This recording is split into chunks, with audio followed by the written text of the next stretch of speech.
Assalamualaikum warahmatullahi wabarakatuh. Bismillahirrahmanirrahim. Alhamdulillahi rabbil alamin. Wassalatu wassalamu ala ashrafil anbiya'i wal mursalin Nabiyyina Muhammadin wa ala alihi wa sahbihi ajma'in. Rabbi shrah li sadri wa yassir li amri wahlul 'uqdatan min lisani yafqahu qawli. Amma ba'du. Muslimin dan muslimat, hadirin dan hadirat yang dirahmati Allah Subhanahu wa taala sekalian. Alhamdulillah, kita puji dan syukur bagi Allah Subhanahu wa taala, Tuhan sekalian alam yang Maha Agung, yang Maha Berkuasa, yang memberikan kepada kita segala nikmat dan juga anugerah darinya. Dapat kita alhamdulillah menyambung kuliah kita walaupun agak lewat pada malam ni, dan saya mohon kemaafan di atas kelewatan. Dan insya-Allah kita tanpa memanjangkan kalam, itu kita nak sambung apa yang kita dah bincang selama ni, iaitulah macam mana kita nak menghidupkan dalam kehidupan kita ni sunnah-sunnah dari Nabi sallallahu alaihi wasallam. Cerita ni tidak lain dan tidak bukan merupakan tanda kecintaan yang sebenar kepada Nabi kita Muhammad sallallahu alaihi wasallam, di mana rata-rata orang bercakap tentang cinta Rasul, cinta Nabi, sayang kepada Nabi, sayang kepada Rasul. Tanda kecintaan yang paling benar, paling betul terhadap Nabi kita Muhammad sallallahu alaihi wasallam tidak ada yang lain melainkan mengikut sunnah Nabi. Jelas. Al-Quran pun kata macam tu. Kata Allah Subhanahu wa taala, "Qul in kuntum tuhibbunallaha fattabi'uni yuhibbukumullah wa yaghfir lakum dhunubakum." Katakanlah wahai Muhammad kepada umatmu, sekiranya kalian benar-benar mencintai Allah, maka ikutlah aku. Lalu kita ni sebagai umat Nabi sallallahu alaihi wasallam diperintahkan untuk mengikuti petunjuk Nabi yang kita panggil sebagai al-ittiba'. Ittiba' maknanya ikut contoh. At-ta'assi, mencontohi. Uswah, dalam bahasa Arab ada berlaku, laqad kana lakum fi rasulillahi uswatun hasanah. Allah Ta'ala kata dalam ayat yang lain, wa ma atakumur rasulu fakhudhuhu wa ma nahakum anhu fantahu. Apa yang Nabi bawa bagi kamu, ambil dia. Apa yang Nabi tinggalkan, apa yang Nabi larang, tinggalkan dia. Jadi isu kecintaan yang paling benar kita dengan Nabi kita Muhammad sallallahu alaihi wasallam, tidak ada kecintaan yang benar melainkan dengan mengikuti sunnahnya. Titik. Dan inilah yang ditunjukkan oleh para sahabat radhiyallahu anhum ajma'in. Bila sahabat ni, dialah orang yang paling cinta kepada Nabi. Tak ada orang yang mencintai Nabi lebih daripada cintanya para sahabat Nabi kepada Nabi sallallahu alaihi wasallam. Lalu kita dapati apabila sahabat-sahabat Nabi yang hidup dengan Nabi membuktikan kecintaan mereka kepada Nabi sallallahu alaihi wasallam adalah dengan mengikuti sunnahnya.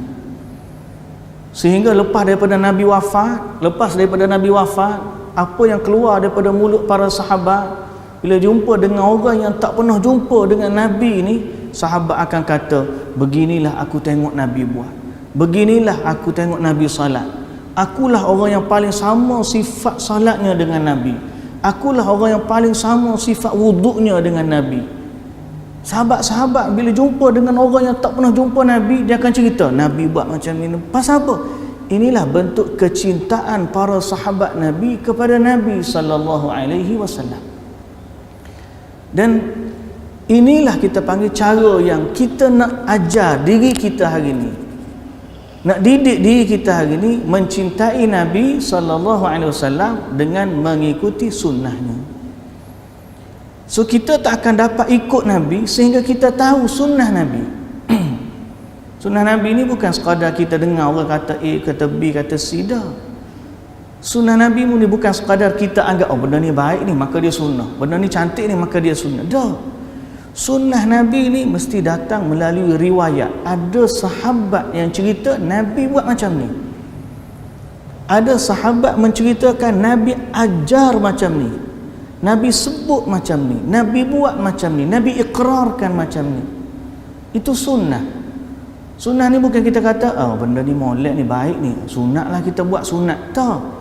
Sunnah Nabi ni mesti datang dengan riwayat bahawa memang telah dilakukan, diajarkan atau dibuat di hadapan Nabi sallallahu alaihi wasallam dan Nabi tak larang.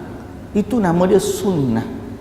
Jadi semoga Allah Subhanahu wa taala, muslimin dan muslimat yang dirahmati Allah, memberikan kepada kita kekuatan, kefahaman, taufik, hidayah untuk kita pertama mencintai Nabi kita sallallahu alaihi wasallam. Untuk kita yang kedua, mengetahui amalan-amalan sunnah yang telah dilakukan oleh Nabi sallallahu alaihi wasallam. Dan yang ketiga, untuk Allah gerakkan kita, lisan kita, anggota kita, kaki tangan kita untuk beramal mengikut teladan contoh yang telah dilakukan oleh Nabi kita Muhammad sallallahu alaihi wasallam. Baik. Itu mukaddimah yang sering kita ingatkan.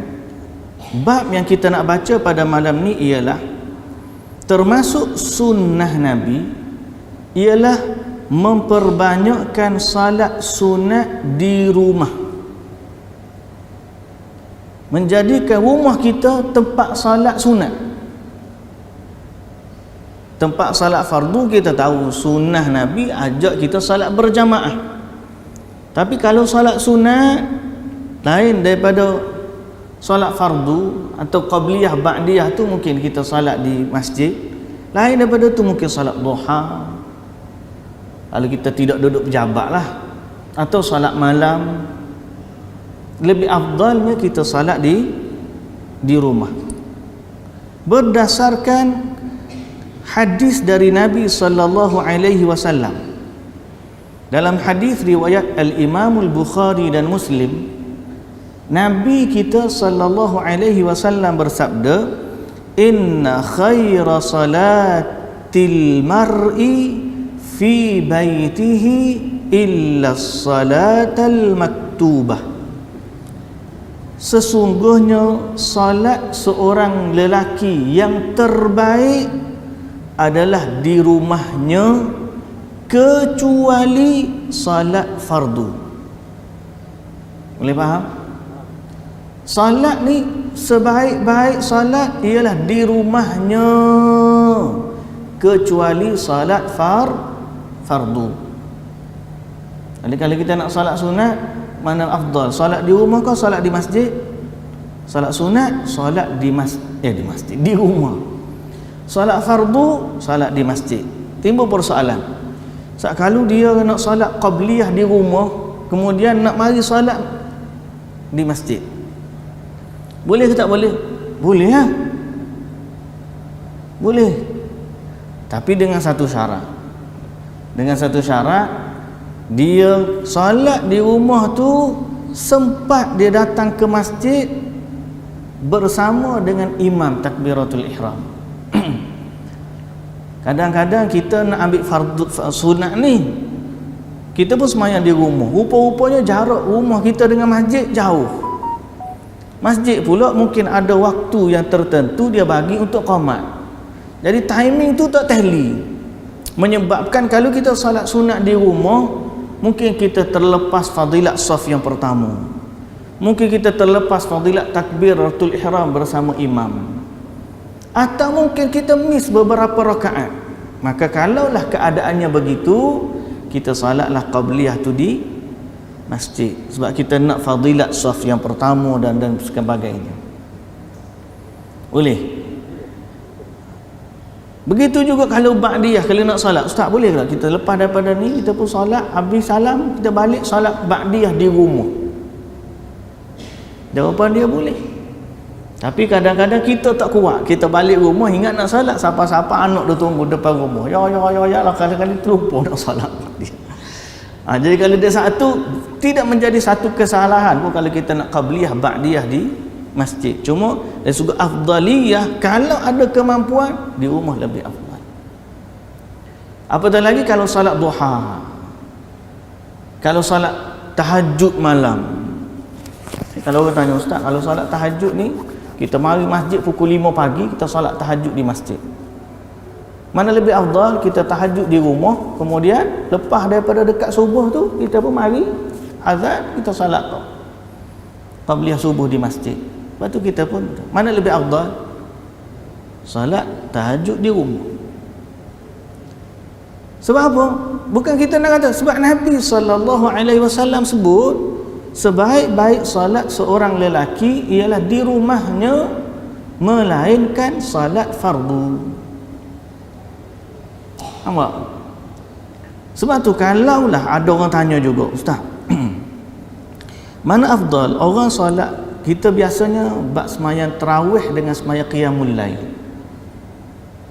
Nah, mana afdal kita sembahyang tarawih di masjid, qiyamul lail di masjid, dengan sembahyang di rumah, tahajud dan qiyamul lail? Jawapannya, kalaulah dia ada kemampuan, solat di rumah sama dengan solat di masjid dia pun baca satu muka surat, boleh baca kuat pun, semangat apa semua, yang kita katakan afdalnya di rumah. Tapi kalau dia ni, kalau duduk rumah tu main mengatuk je, betul tak? Baca pun kalau di rumah kuliah qul huwallah, naik 2 rakaat kuliah qul huwallah. Kita katakan ada perkara lain yang kita dahulukan, sifat salat di masjid. Okey, muslimin dan muslimat yang dirahmati Allah. Kenapa kita kata macam tu? Sebab hadis Nabi SAW kata salat di rumah lebih afdal melainkan salat fardu. Kenapa salat di rumah lebih afdal? Ada satu hadis yang lain, Nabi SAW bersabda dalam riwayat Abu Ya'la, kata Nabi SAW, salatul rajuli tatawu'an haitsu la yarahu an-nas ta'dilu salatahu ala a'yunin nasi 25. Salat seorang lelaki yang sunat di tempat yang tidak dilihat manusia. Sebab salat sunat ni salat yang sendiri-sendiri, sehingga kalau dia ni sembunyikan sunat ni daripada manusia, lebih afdal dan lebih dekat dengan ikhlas berbanding salat depan orang ramai. Betul tak? Afdalnya salat di rumah, sebab di rumah ni tidak ada orang yang lihat, dan kita pun sebagai kekuatan kita tu kena mujahadah tu kuat, dan tak memikir kepada puji-pujian manusia. Berbanding kalau kita salat di masjid, tiba-tiba kita pun bunyi orang buka pintu, orang masuk pintu, orang tu tengok, orang ni tengok, jadi nilai dia mungkin tak sama dengan salat di rumah. Jadi Nabi SAW pernah sebut dalam satu hadis yang kita bacakan tadi, salat seorang lelaki yang sunat, salat sunat di rumahnya atau di tempat yang tidak dilihat manusia, okey, lebih afdal berbanding salat di depan mata manusia 25 kali ganda. Hadis riwayat Abu Ya'la dan disahihkan oleh Syekh Al-Albani. Yang ketiga, okey, dalam riwayat At-Tabrani kata Nabi SAW, kelebihan salat seorang lelaki di rumahnya, di mana dia tidak dilihat oleh manusia, sama fadilatnya berbanding salat sunat dengan salat fardu. Salat sunat dengan salat fardu. Jadi salat sembunyi-sembunyi di tempat orang tak tengok ni lebih afdal, dengan syarat salat sunat. Jangan pula salat fardu pun lebih afdal juga, dia kata aku salat di rumah orang tak tengok lagi ikhlas. Lah, salat fardu bab lain. Salat fardu memang Allah Ta'ala suruh kita datang salat berjamaah di masjid. Nabi SAW sampai nak bakar rumah orang tak pergi sembahyang fardu berjamaah di masjid. Yang sebab tu bab salat fardu. Boleh faham? Okey. Jadi kita faham berdasarkan hadis-hadis yang ada tadi, muslimi dan muslimat yang dirahmati Allah, solat sunat lebih afdal dilakukan di rumah kerana beberapa hujah. Pertama, kerana dia lebih khusyuk dan lebih ikhlas. Yang kedua, kerana menjadi sebab turunnya rahmat di rumah. Bila kita solat banyak, solat sunat di rumah, secara automatik rumah kita tu akan turun padanya rahmat dan masuk padanya malaikat serta keluar daripadanya syaitan. Yang ketiga, lebih afdal sebab pahala yang tadi hadis Nabi sebut, solat sunat di tempat orang tak tengok lebih afdal dari sudut pahala berbanding solat sunat di tempat orang dapur. Muslimin dan muslimat yang dirahmati Allah, sunat yang seterusnya, sunnah yang Nabi yang seterusnya, iaitulah sunnah apabila kita bangun daripada majlis. Majlis ni tak kira lah majlis kita ceramah ni kau, majlis sembang. Even kalau kita sembang kalau lepas makan, duduk meja bulat ke, duduk mana-mana ke, duduk cerita dekat ni, duduk buah-buah apa semua, habis je majlis sembang tu, ada benda sunat yang kita kena akhiri ucapan kita. Di mana kata Nabi sallallahu alaihi wasallam, ataupun iaitulah kita membaca doa kafaratul majlis. Doa kafaratul majlis, iaitulah lafaz subhanakallahumma wa bihamdika asyhadu an la ilaha illa anta astaghfiruka wa atubu ilaik. Kita panggil tasbih kafarah. Tuan-tuan, sebab apa nama dia tasbih kafarah ni? Okey. Sebab apa dinamakan tasbih kafarah? Kerana apa? Kerana kita minta keampunan Allah daripada dosa-dosa yang berlaku dalam majlis itu, andai kata ada.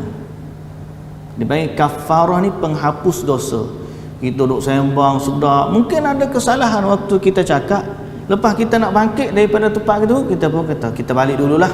Subhanakallahumma wa bihamdika asyhadu an la ilaha illa anta astaghfiruka wa atubu ilaik. Maksud dia apa? Kita panggil tasbih kafarah sebab dalamnya ada penghapusan dosa, di mana ucapan tasbih tu subhanakallahumma, maha suci engkau ya Allah, wahai Tuhan, wa bihamdika, dan segala puji bagimu, asyhadu an la ilaha illa anta, aku bersaksi tidak ada Tuhan yang berhak disembah melainkan engkau. Ujung tu kita kata astaghfiruka wa atubu ilaik, astaghfiruka wa atubu ilaik. Berapa kali sehari kita boleh baca? Bacalah waktu mana-mana majlis. Seperti contohnya waktu kita duduk makan-makan dengan ramai-ramai, sambil lepas sembang, habis makan, kita pun bangkit, kita boleh baca subhanakallahumma wa bihamdika asyhadu an la ilaha illa anta astaghfiruka wa atubu ilaik. Nampak dah penghapus dosa situ. Ataupun kita tengok sahabat-sahabat kita duk buat dengan jiran-jiran, kita pun pergi join sekali. Sembanglah 3 orang duduk tepi pagar rumah. Habis sembang, saya pergi dulu lah. Boleh dia baca masa tu subhanakallahumma wa bihamdika asyhadu an la ilaha illa anta astaghfiruka wa atubu ilaik. Dia minta keampunan waktu dia duduk sembang tu. Ataupun contoh yang lagi, dia duduk sembang dengan kawan-kawan, duduk di pejabat, sambil-sambil duduk pejabat, duduk membawang, bahasa kita lah ni, duduk membawang, duduk cerita, gosip, gapo lah. Habis daripada tu kita berkata, sudah kita sambung kerja balik pergi tempat masing-masing. Sambil-sambil tu subhanakallahumma wa bihamdika asyhadu an la ilaha illa anta astaghfiruka wa atubu ilaik. Tuan-tuan, tak semestinya semua orang tu baca, kita baca tak. Boleh jadi kita pun sembang, tak adalah kata okey kita balik kerja, masih kita sudahi sembang kita, gosip kita, membawang kita dengan tasbih kafar. Tak ada tempat macam tu. Duk sembang-sembang dengan jiran, habis nak balik ni, marilah kita sudahi majlis kita dengan tasbih kafarah. Tak payah. Di saat tuan-tuan habis tu sembang nak balik kerja, subhanakallahumma wa bihamdik, asyhadu an la ilaha illa anta, astaghfiruka wa atubu ilaik. Jangan dirasmikan sangat benda yang tak perlu rasmi pun. Benda yang tak perlu rasmi pun kita tak perlu lah. Memanglah kalau dalam majlis rasmi biasa kita sebut benda ni. Marilah kita tutup majlis ini dengan tasbih kafarah dan suratul Asr, biasa sebut gitu. Tapi sebenarnya tak perlu rasmi macam tu, tak apa. Lepas kita sembang, balik dululah. InsyaAllah lah kita pun balik. Kita subhanakallahumma wa bihamdik, asyhadu an la ilaha illa anta, astaghfiruka wa atubu ilaik. Dapatlah kita satu sunnah azan. Allahu Akbar, Allahu Akbar, Allahu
Baik, muslimin dan muslimat yang dirahmati Allah Subhanahu wa taala sekalian, jangan lupa sunat selepas azan, iaitulah kita pertama jawab azan tadi, yang dua kita selawat kepada Nabi sallallahu alaihi wasallam. Selepas azan disunatkan selawat dulu kepada Nabi sallallahu alaihi wasallam, dan kemudian kita baca doa mendengar azan, Allahumma rabb hadhihi da'wati tammah was salatil qa'imah sampai akhir. Jadi kebanyakan orang dia lupa nak selawat tu.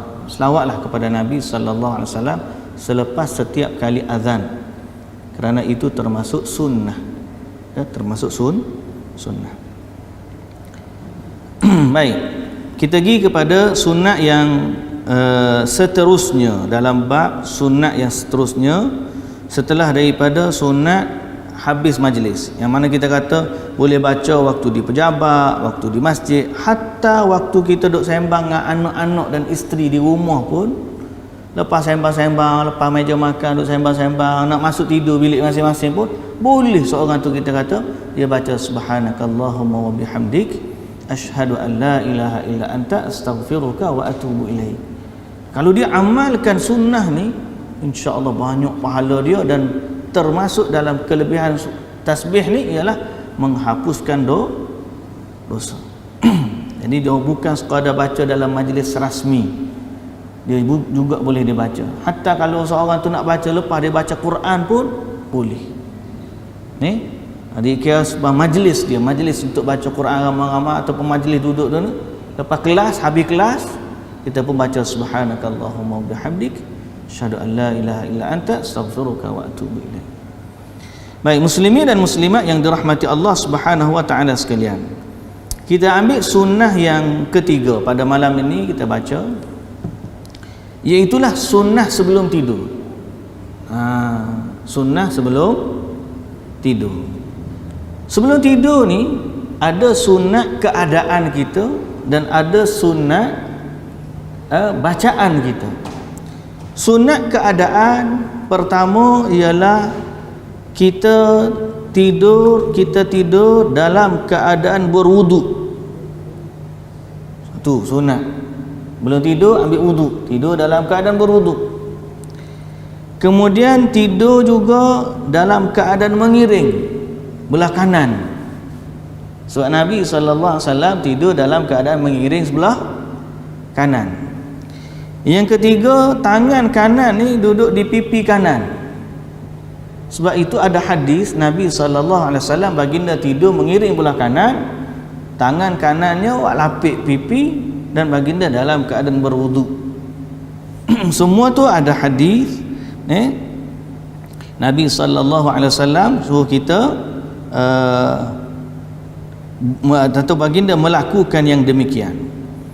Termasuk juga sunnah sebelum daripada tidur ialah mengebas, kibas apa panggil, sapu tempat kita nak tidur. Di mana ada hadis Nabi SAW bersabda dalam hadis riwayat Bukhari dan juga Muslim, idza awa ahadukum ila firashihi falyanfud firashahu fa innahu la ya'lam ma khalafahu ba'dahu. Atau kama qala Nabi sallallahu alaihi wasallam, apabila seorang itu hendak tidur, hendak pergi ke tempat pembaringan dia, hendaklah dia apa kita panggil, kebas apa?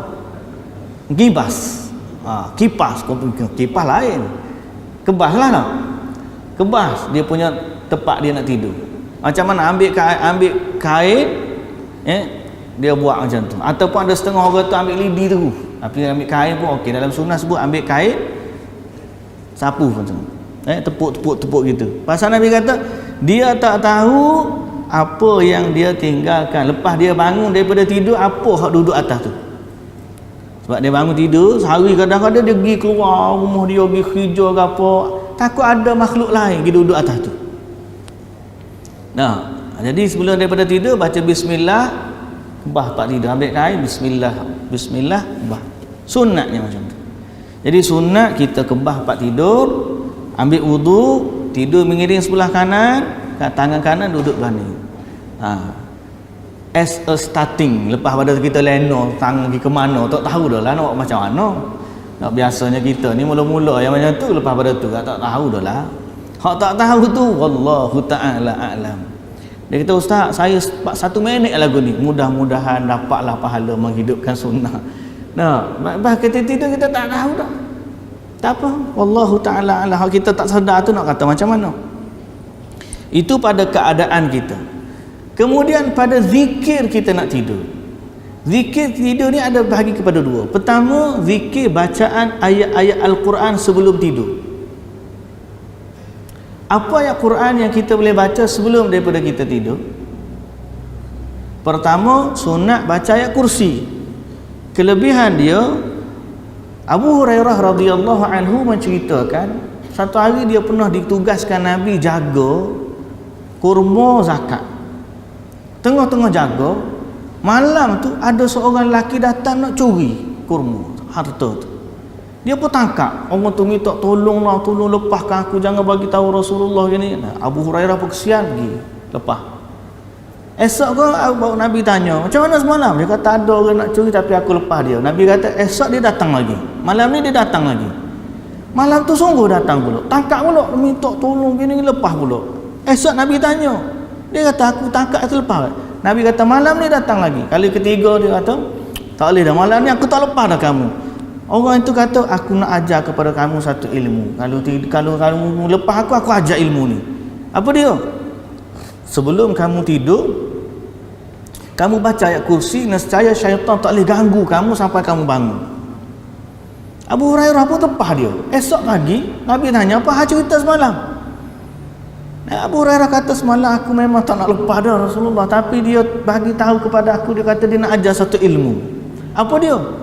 Dia kata kalau baca tidur, sebelum tidur baca ayat kursi, syaitan tak ganggu tidur, tak boleh nak kacau. Kata Nabi SAW, sadaqaka wa huwa kadhub. Dia telah bercakap benar padahal dia pun nipu. Pasal apa? Yang bagi tahu tu adalah syaitan. Tapi hadis tu bukan kata syaitan lah, sebab bila Abu Hurairah cerita, Nabi mengiyakan.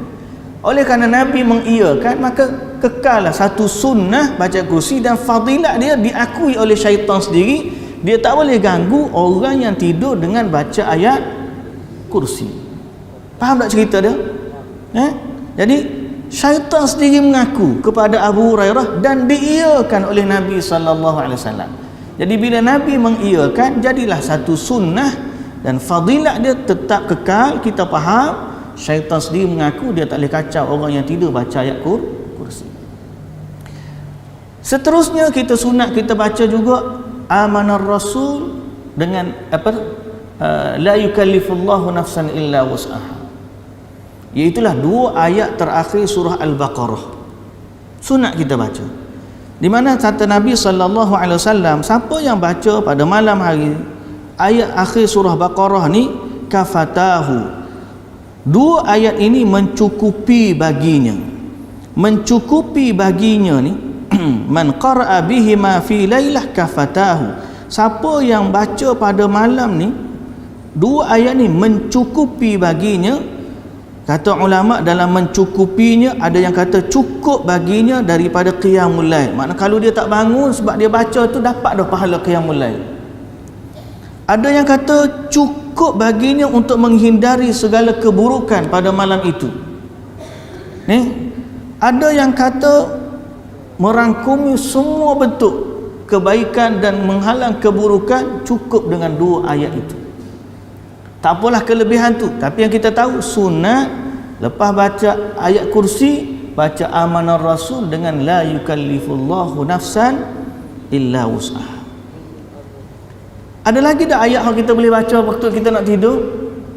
Ada. Ayat apa pula? 3 kul. Bahkan ada satu sunat khas, bila kita baca 3 kul, Nabi SAW ajar baca 3 kul tu 3 kali. Kali pertama, qul huwallahu, qul a'udzu birabbil falaq, qul a'udzu birabbin nas, kita pembuh kat tangan. Buka tangan macam ni, buh. Lepas tu kita sapu kat kepala, wajah, kemudian kita sapu mana-mana tempat anggota yang tangan kita sampai. Sunnah daripada Nabi SAW. Habis sekali, baca pula kali kedua, qul huwallahu, qul a'udzu birabbil falaq, qul a'udzu birabbin nas, tiup. Tiup tu tiup kuat lagi. Mana? Sehingga ada kata tiup sampai keluar air liur sikit. Ludah yang tidak kata ludah air liur, tapi tiup yang kuat. Sapu pula. Baca pula kali ketiga, qul huwallahu, qul a'udzu birabbil falaq, qul a'udzu birabbin nas, kita tiup. Sapu. 3 dah ayat Quran. Pertama ayat kursi. Yang kedua amanar rasul dan yukallifullahu nafsan illa wus'aha. Kemudian 3 kul. Ada lagi dah. Ada satu lagi surah yang jarang-jarang kita, iaitulah baca qul ya ayyuhal kafirun. Sunat juga kita baca sebelum tidur, qul ya ayyuhal kafirun, sebagaimana yang diriwayatkan daripada Nabi sallallahu alaihi wasallam. Baik, muslimin dan muslimat yang dirahmati Allah Subhanahu wa taala sekalian. Adapun daripada zikir setelah daripada ayat kursi, 3 qul dan juga al-kafirun tadi, yang kedua pula kita, lepas tu kita nak baca doa. Doa yang Nabi ajar. Doa ni banyak versi. Tak semestinya nak kena baca belaka, tapi kalau kita baca satu sudah mencukupi. Kalau kita boleh baca 2 lagi bagus. Sebanyak mana yang kita mampu baca, ingatlah. Hak paling pendek, hak sunnah Nabi sebelum tidur, doa dia apa? Hadis riwayat Bukhari menyebut Bismikallahumma amutu wa ahya. Ada baca ahya wa amut, tapi dalam riwayat al-Imam al-Bukhari amutu wa ahya. Dengan nama Allah aku mati dan aku hidup. Itu paling ringkas. Nak tidur Bismikallahumma amutu wa ahya. Kalau dia dah hafal Bismikallahumma ahya wa amut, samalah dia dahulukan ahya dengan amut tu kan. Tapi kalau riwayat al-Imam al-Bukhari amut dulu, ikut riwayat hadis amutu wa ahya. Ada riwayat lain mungkin dia berpandu pada riwayat yang kedua, wallahu taala alam. Baik, itu hak paling pendek. Kemudian doa apa lagi dia nak baca? Oh, ada banyak. Pagi tadi pun saya kuliah bab ni juga, panjang kuliah tu. Ada yang baca doa hak Nabi sallallahu alaihi wasallam ajar ni, bismika rabbi wada'tu jambi wa bika arfa'u in amsakta nafsi farhamha wa in arsaltaha fahfazha bima tahfazu bihi ibadakas salihin. Ni jarang baca ni, tapi kalau tuan-tuan nak ambil fadilat sunat, kita cuba juga baca sekali, walaupun kita payah nak ingat. Ambil buku hak mana kita boleh tunjuk baca. Nak baca hak ustaz baca, tak rajin baca. Hak selama ni Bismikallahumma ahya wa amut baca, ataupun kita nak baiki malam ni Bismikallahumma amutu wa ahya, dan kita nak ambil juga riwayat-riwayat yang lain hak panjang ni, kita pun tengok belum tidur nak baca hak ni hari ni. Sekurang-kurangnya kita dapat amal hak Nabi ajar walaupun sekali. Mudah-mudahan kita termasuk dari orang yang mengamalkan sunnah tersebut. Okey, lafaz doa. Rupa-rupanya ada lagi doa lain. Allahumma innaka khalaqta nafsi wa anta tawaffaha laka mamatuha wa mahyaha in ahyaitaha fahfazha wa in amattaha faghfir laha Allahumma inni as'aluka al-afiyah. Kemudian ada beberapa versi mungkin kita tak sempat nak baca. Setelah daripada baca doa, termasuk juga sunat ialah sebelum tidur ni, saya tak tahu tuan-tuan nak tahan lama mana. Saya kadang-kadang letak 5 minit pun negodoh. Tak ada 5 minit baca letak tu. Setengah-setengah tu kita jangan baring dulu. Kalau baring letak hilang tu, tak ada dah habis. Antara sunat juga sebelum tidur ialah, ingat ni, ni mudah ya, simple. Kita puji Allah. Sebenarnya waktu kita nak tidur ni tuan-tuan yang dirahmati Allah, adalah waktunya kita nak menyerahkan diri kita kepada Allah. Kerana tidur ni adalah sebuah kematian kecil. Bila kita tengok doa-doa Nabi yang saya baca tadi, lafaz dia maknanya, ya Allah, kalau engkau tahan nyawaku di sisimu, makna keluar nyawa ni engkau pegang, tak masuk dah, rahmatilah aku. Kalau tiba-tiba kau lepaskan balik roh aku masuk semula ke tubuh aku, maka kamu jagalah roh ni sebagaimana kamu jaga orang-orang soleh. Berarti lafaz doa Nabi itu seolah-olah kita mempersiapkan diri kita, andai kita tidur tak bangun-bangun, maka kita berada dalam keadaan beriman kepada Allah. Bila kita kata Bismikallahumma amutu wa ahya, seolah-olah dengan nama Allah aku nak mati ni. Andai kata aku tak hidup dah esok, maka aku berhidup, aku mati dengan kalimah Allah. Berapa ramai orang mati dalam keadaan tidur tak bangun-bangun. Betul tak? Kalaulah dia tidur tak bangun, contoh kalau tiba-tiba tuan-tuan, kalau orang nak kena buat koma, pembedahan, dia tak tahu dia bangkit kau tidak lepas daripada pembedahan ni. Maka bacalah, ya Allah, kalau engkau tahan nyawaku di sisimu tak kembali dah, rahmatilah nyawaku. Kalau engkau lepaskan nyawaku kembali semula kepadaku, jagalah nyawaku sebagaimana engkau jaga orang-orang saleh. Sebab kita tak tahu, lepas kata kita doktor komakan kita, anggaplah kita nak tidur, baca doa ni. Kalau kita mati tak bangun-bangun, dah ada orang masuk doa operation, masuk sedar, keluar tak bangun.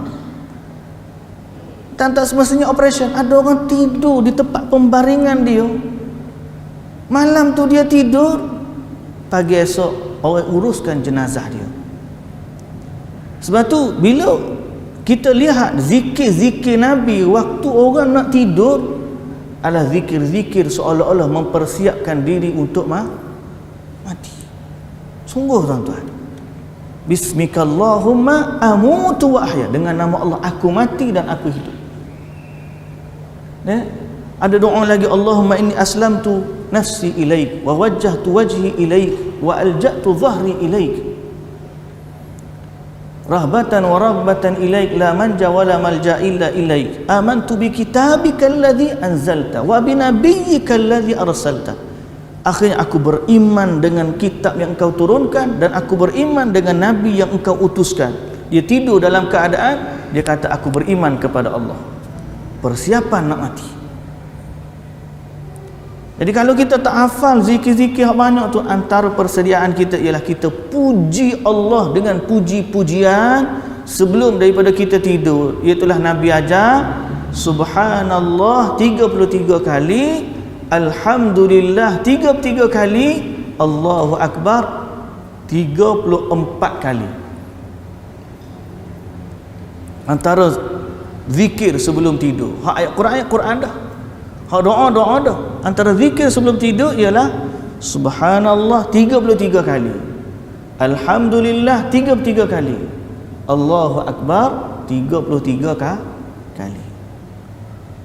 Mana kita tidur dalam keadaan tersebut ni?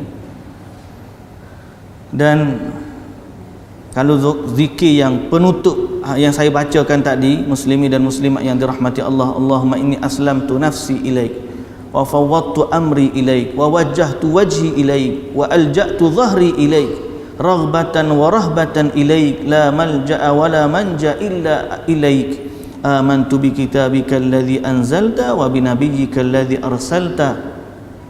Nabi kata kalau siapa akhir kalimah dia dengan perkara ni, insya-Allah dia mati dalam keadaan baik. So benda-benda ni muslimin dan muslimat yang dirahmati Allah, kalau tuan-tuan nak tengok dalam skrin pagi tadi, kebetulan saya kuliah pun masih topik yang sama. Dalam boleh tengok Facebook saya, Ustaz Ahmad Hashimi. Dalam tu kita ada layarkan skrin doa-doa ni, boleh screenshot. Dan kalau tuan-tuan nak itu lagi, belilah kitab Perisai Muslim yang ada dalamnya doa-doa ni, dihimpunkan doa-doa zikir-zikir mengikut sunnah Nabi sallallahu alaihi wasallam. Mudah-mudahan Allah berkati kita semua. Saya mohon maaf kalau waktu agak terlewat. Mudah-mudahan kita dapat habiskan masa kita untuk mempelajari sunnah Nabi sallallahu alaihi wasallam dan kita berusaha amalkan dalam kehidupan kita sehari-hari, insya-Allah. Itulah yang dapat saya kongsi pada malam ini. Apa yang baik dari Allah Subhanahu wa taala, yang kurang baik daripada kesalahan saya mohon dimaafkan. Saya mohon keampunan dari Allah Subhanahu wa taala, dan sama-sama kita baca tasbih kafarah sebagaimana kita sebut tadi, subhanakallahumma wa bihamdika asyhadu an la ilaha illa anta astaghfiruka wa atubu ilaik. Aqul qawli hadza wa astaghfirullahal azim li wa lakum. Assalamu alaikum warahmatullahi wabarakatuh.